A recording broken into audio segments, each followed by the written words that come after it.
Dans cette vidéo, on va découvrir l'univers des comics et en particulier les histoires de super-héros.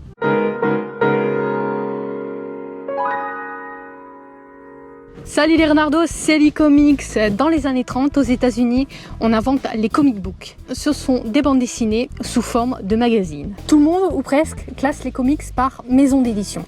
Il y a 3 catégories. La première, c'est Marvel Comics.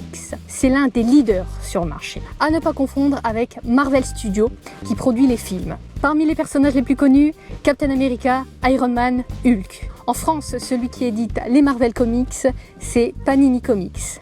La deuxième catégorie, c'est la maison d'édition DC Comics. C'est le deuxième leader du marché. Leurs personnages les plus connus, bien évidemment, c'est Superman et Batman. En France, celui qui édite les DC Comics, c'est Urban Comics.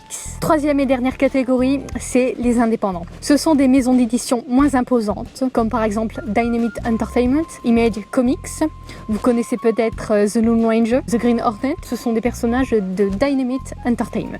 En France, il y a 2 types de support, la librairie et le kiosque. Le kiosque, c'est des magazines mensuels qui regroupent plusieurs séries de super-héros. Par exemple, dans l'édition Marvel Lacon, on va trouver un épisode de la série Avengers, un autre de Captain America, un des 4 Fantastiques et enfin un épisode d'Iron Man. Les comics kiosques font entre 50 et 80 pages et coûtent environ 5 €. On peut les trouver dans les grandes surfaces comme Carrefour, mais aussi chez votre marchand de journaux. La deuxième forme, c'est la librairie. C'est une publication de comics sous forme rigide, un peu comme un livre de 150 pages. On y trouve plusieurs numéros d'une même série et donc vous pouvez suivre la série sur plusieurs tomes. On les trouve bien évidemment en librairie, mais aussi dans les grands magasins, pour un prix allant de 10 à 20 €. Enfin, je vais vous donner mon conseil pour commencer une série de comics. Eh bien, vous commencez par ce que vous aimez.